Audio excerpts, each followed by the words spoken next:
Ghana, where your name is based on the day you were born and believed to reflect your destiny. A place where kings don't pass the throne to their sons, but to their sisters' sons instead. A country where a man might live peacefully with 100 wives, where the louder you cry and the deeper your sorrow during New Year celebrations, the more luck you'll have in the coming year. Are you ready to explore the coming-of-age rituals of young girls, the royal parades, and the matrilineal monarchy of this country? But first, tell us where you're watching from so we can give a shout-out to your hometown. Nestled on the glittering curve of the Atlantic coast, Ghana sits quietly right where the prime meridian of Greenwich slices through the earth. When the rainy season arrives, the land whispers. Gentle showers fall like silk, coaxing emerald forests to bloom. But then, the harmattan comes roaring in. It's a dry season of dust and fire, when winds race down from the Sahara, painting the sky in a golden haze and leaving cracked earth in their wake. More than 33 million strong, with over 57% under the age of 25, Ghana is one of the youngest and most vibrant populations on the planet. Over 100 ethnic groups speak more than 80 languages, yet they still find common ground through English, the national glue that ties together this cultural mosaic. In the crowded markets of Kumasi, the rhythm of drums and human voices blend into something almost primal. On the streets of Accra, laughter flows as easily as coconut water, and strangers become brothers with a handshake and a smile. And then there's the flag, 3 bold stripes and a single black star. It's not just a symbol. Ghana was the first sub-Saharan African country to break free from colonial rule. A lighthouse in the storm. What does daily life really look like behind the colors of that flag? Stick with us, because what's coming next might just surprise you. In the quiet, sun-scorched savannas of northern Ghana, far from the bustling streets of Accra or the tourist coastlines of Cape Coast, there lives a man whose story feels more myth than reality. Kwaku Adai, he is known as the only man in the world with 100 wives. In many tribes of northern Ghana, polygamy is tradition. Here, a man's worth is often measured not by what's in his wallet, but by the size of his household. Wives and children are seen as symbols of blessing, strength, and legacy. Each wife plays a vital role. Childcare, cooking, farming, and managing daily life are all orchestrated like a kingdom, ruled by shared purpose. One wife tills the land, another prepares traditional meals like tuozafi over open flames. A third tends to the youngest of his children, hundreds of them. When asked how he balances it all, Ku simply smiles and says, "The gods have given me the mission and the strength to love and protect them." With so many wives, rivalries are bound to emerge, yet somehow Ku maintains balance. His secret is calm authority and absolute fairness. He's a mediator and keeps harmony through wisdom. Are you amazed by the man who has 100 wives? If so, comment on the number 4 and share your opinion with us in the comments below. You've probably welcomed the new year with fireworks, champagne, or music that echoes into the night. But in Ghana, the beginning of a new year is crying. If a family believes they've had a tough year, they don't hide it. They cry. It's a public release of pain, but also a prayer for healing. In fact, it's believed that crying at the start of the year brings good luck. Even families that had a reasonably decent year may still let the tears fall, just to ensure they invite even more blessings. Step into a village like Navrongo or Tamale on January 1st, and you'll hear a rising chorus of sorrow in the distance, echoing like an ancient ritual. But that's not the only unexpected New Year tradition in Ghana. In coastal areas like Osu and parts of Accra, the mood is even more peculiar. Music is strictly forbidden until May. Because playing music too soon risks offending Mahe, the powerful sea goddess believed to protect the coastline. Locals say if she's angered, it could mean bad fishing seasons, rough seas, or even natural disasters. Out of deep respect, they honor the silence. And when the time comes to eat, Ghanaians feast on fried roosters, a symbol of cleansing the old, and a salad made from spinach, tuna, boiled eggs, onions, and tomatoes. But whatever you do, never offer anything with your left hand. The left hand is considered unclean, and using it in greetings or exchanges could offend elders or even start a conflict. Next, let's explore a coming-of-age ritual for girls in this country. Curious? But first, take 5 seconds to subscribe and turn on the notification bell so you never miss any of our latest and most fascinating content. In the eastern region of Ghana, there's a rite called Dipo, a powerful ceremonial journey of the Krobo tribe, where girls leave childhood behind and step boldly into womanhood. As the first light of dawn breaks across the highlands, young girls gather by a sacred stream, their reflections dancing on the water. With heads bowed, cut all hair. They're then dressed in colorful skirts and intricate beads passed down from mother to daughter. Some represent courage.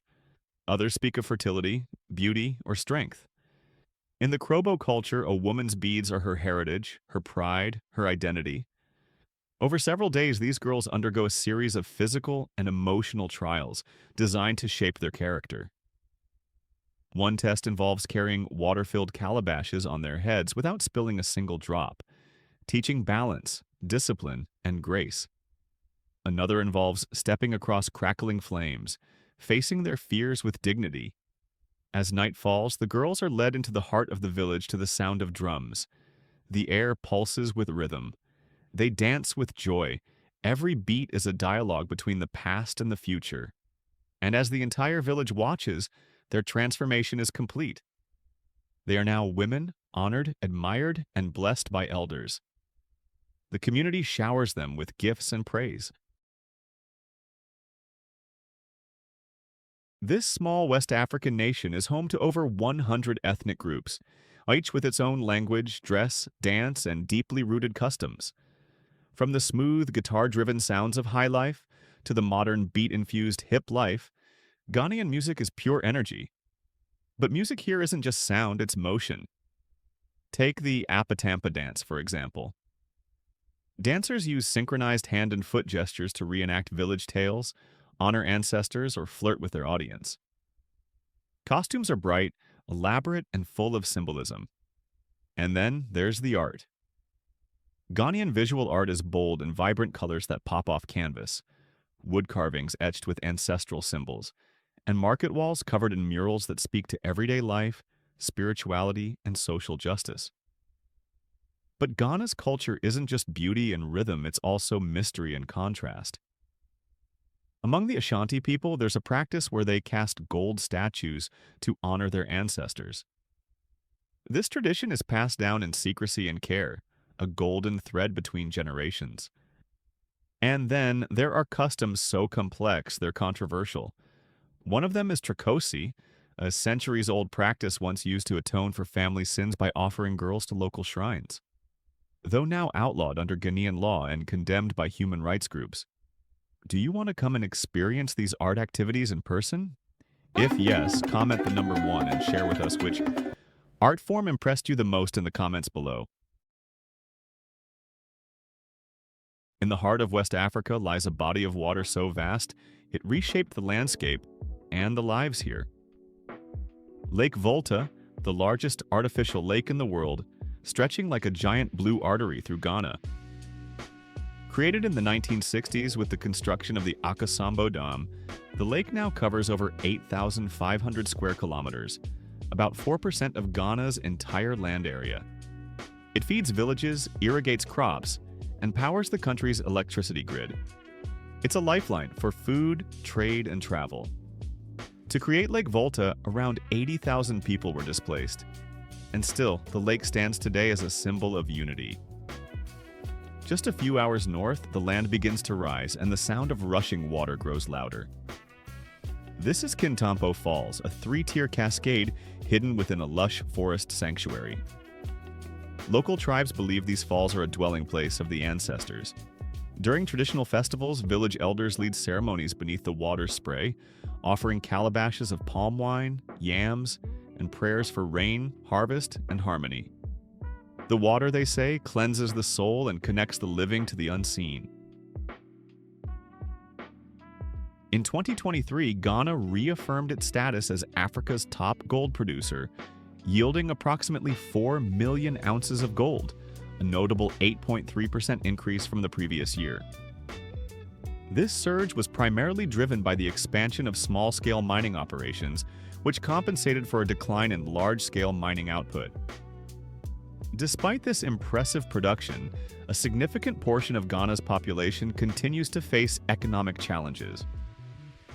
As of 2024, the poverty rate stood at 49.0%, with projections indicating a rise to 51.2% by 2027. Rural regions, particularly in the north, bear the brunt of this hardship, grappling with inadequate infrastructure, limited access to healthcare, and educational disparities. To address these issues and maximize the benefits of its gold resources, Ghana inaugurated its first commercial gold refinery, the Royal Ghana Gold Refinery, in 2024. Located in Accra, this facility has the capacity to process 400 kilograms of gold daily. By refining gold domestically, Ghana aims to curb smuggling, enhance revenue, and create employment opportunities. While these developments mark progress, the journey towards equitable wealth distribution and improved living standards for all Ghanaians continues. Have you ever seen someone carry 40 pounds on their head while laughing, chatting, and navigating a crowded market like it's a runway? Right now, somewhere in Accra, the pulsing heart of Ghana, or in a quiet rural village tucked between cocoa trees and red clay roads, a woman is walking. But she's not just walking. She's balancing. A dozen coconuts sway gently above her head, perfectly stacked in a colorful woven basket. She adjusts a thin fold of her headscarf. No mirror, no fuss, just instinct, inherited through generations. From the open-air markets of Makola to the dusty paths of Tamale, Ghanaian women carry not just goods, but stories. Trays of warm meat pies steaming in the sun, baskets of plantains, pineapples, red peppers, sometimes even firewood or live chickens. Their posture is upright, their walk confident, their smile always ready. What you're seeing is more than tradition, it's an art form, a symbol of resilience wrapped in bright fabrics and headscarves tied with care. The skill? It's taught young. A girl might start with a book or a plastic bowl coached by an auntie or a grandmother. Fall, try again, until one day she too can walk, hands free, head high. Despite the weight, they don't look burdened. They look proud. Ghana, as the world's second-largest producer, trailing only Côte d'Ivoire, Ghana's cocoa industry is a cornerstone of its economy and culture. In 2025, cocoa exports are projected to reach approximately 520,000 metric tons, marking a significant increase from the previous year. This surge is more than numbers. It's the lifeblood of over 1 million Ghanaians involved in cocoa farming and related sectors. From the dense forests of the western region to the rolling hills of the Ashanti, smallholder farmers tend to their cocoa trees with practices passed down through generations. These family-owned farms, often spanning just 2 to 3 hectares, are the heart of Ghana's cocoa production. It's renowned for its high quality and distinctive flavor, a result of meticulous post-harvest processes and the dedication of its farmers. This reputation has attracted major importers from the United States, Canada, the Netherlands, the United Kingdom, Germany, Belgium, France, Spain, Japan, Thailand, China, India, Brazil, and South Africa.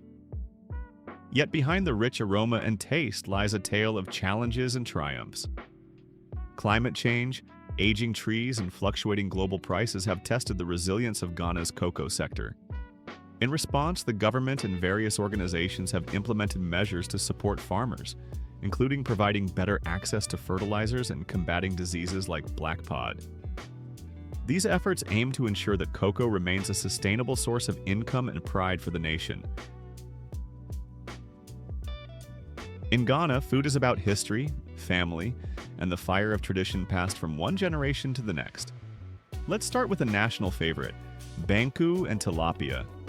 Banku is a thick, slightly sour dough made from fermented corn and cassava flour. It's hand-stirred until smooth, usually next to a grilled tilapia fish. The fish is often slathered in a spicy pepper sauce and served with a side of raw red onions and tomatoes. Then there's ito, also called oto, from mashed yam or ripe plantains. It's usually topped with boiled eggs and seasoned with palm oil and onions. Often served at ceremonies and rites of passage, ito isn't just nourishing, it's symbolic. Next, we venture into gori stew. This dish made from cassava flakes, gore, leafy kokoyam stew, salted fish, and boiled plantains is a full-bodied meal that hits every note, savory, starchy, spicy, and rich. Speaking of plantains, Ghana gives us kelewele. Sliced ripe plantains are marinated in a bold blend of ginger, garlic, and chili, then deep-fried until caramelized and golden. You'll find it everywhere in Accra. One bite, and you'll understand why newcomers fall in love instantly.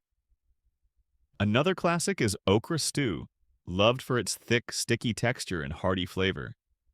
Often served with banku or rice balls, this dish combines okra, tomatoes, and often meat or fish. And finally, there's red.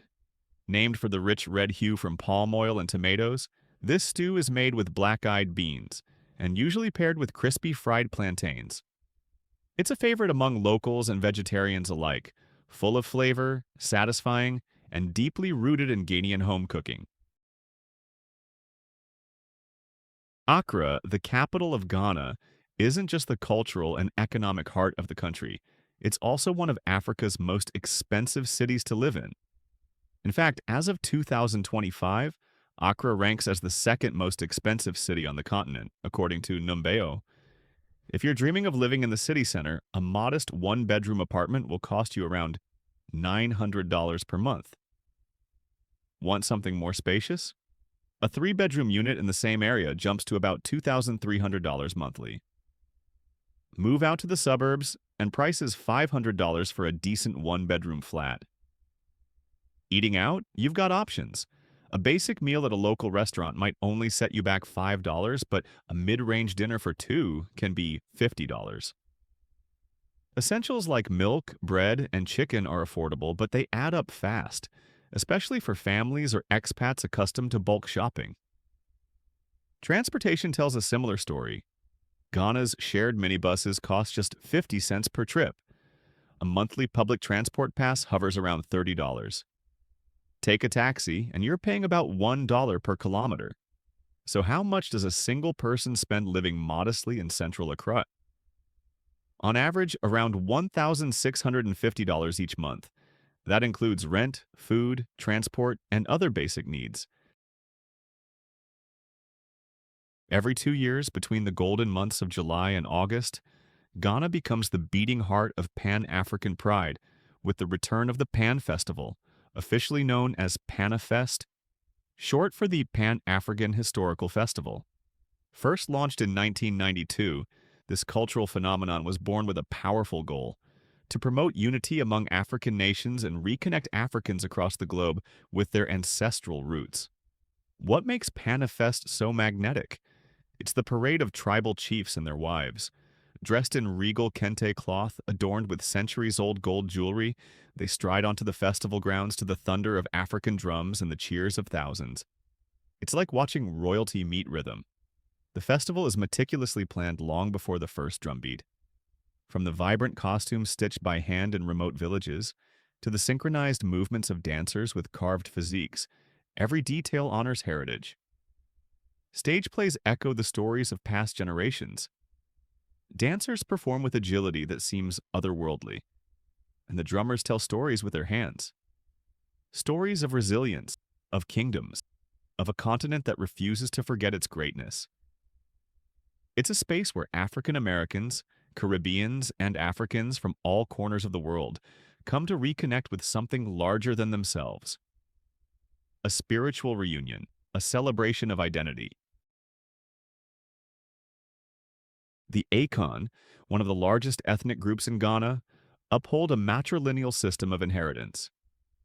In this culture, property, status, and even royal titles are passed not from father to son, but from mother to daughter, or more precisely, from brother to sister's son. That means a king's heir is not his own child, but his nephew. This practice places women at the heart of a lineage and legacy, even though men often sit on the throne or lead in public. A king might command the palace, but it is his sister who determines the bloodline. Her son, trained, watched, and guided, will one day become the next ruler. Modern Ghanaians, especially in urban areas, are seeing shifts in how these traditions play out.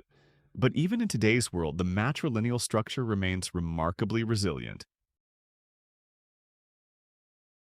Ghana is a land of many tongues. Among the sea of dialects, two languages dominate the conversation: Twi and Dagbani. Twi, pronounced Shwi, is the language of the Ashanti and is widely spoken across the southern and central regions of Ghana. It is as common in the streets of Kumasi as it is in Accra's markets. If you hear someone greet you with Itsen, that's Twi for "How are you?" In the north, the Dagombas speak Dagbani, a proud and ancient language still passed down through oral tradition. But with so many local languages, how does a nation communicate as one? That's where English steps in. A relic of Ghana's colonial past, English is now an official language, and the common thread that unites this linguistically rich country. Today, roughly half the population speaks English fluently, particularly in cities, schools, and government offices. And yet, Ghana remains surrounded by French-speaking neighbors: Côte d'Ivoire to the west, Burkina Faso to the north, and Togo to the east. Ghana is a lone English-speaking island in a sea of francophone countries, a linguistic outlier with its own voice in West Africa. Interestingly, most Ghanaian languages are not taught in schools but are passed on through storytelling, family conversations, and community ceremonies, a practice that keeps tradition alive and culture intact. In Ghana, especially among the Akan people, your birthday does more than mark time. It defines who you are. Here, names are not plucked from random lists or chosen for how they sound. Instead, they are chosen with deep meaning, tied directly to the day of the week you were born. Take Saturday, for instance. A boy born on that day is called Kwame, symbolizing strength, responsibility, and wisdom. A girl born on the same day? Ama, known for being dependable, calm, and rooted. Born on a Sunday? You might be Kwasi, male, or Akosua, female, names that carry the essence of charm, creativity, and adaptability. Friday births bring Kofi or Afia, often seen as adventurous and expressive souls. And yes, Kofi Annan, the late UN Secretary General, proudly carried this tradition to the world stage. Each day of the week has its own identity, and those born on it are believed to share in that spirit. It's as if time itself left fingerprints on your personality. We've explored 15 amazing facts about this incredible country. If you enjoyed the video about Ghana, don't forget to hit the like button and subscribe to the Miss channel. Your support is the driving force that helps us continuously improve and bring you even more engaging content. Thank you, and see you in our next travel documentary. We are so glad you are with us today. Please leave a comment, like the video to support us, and subscribe for more videos. See you soon.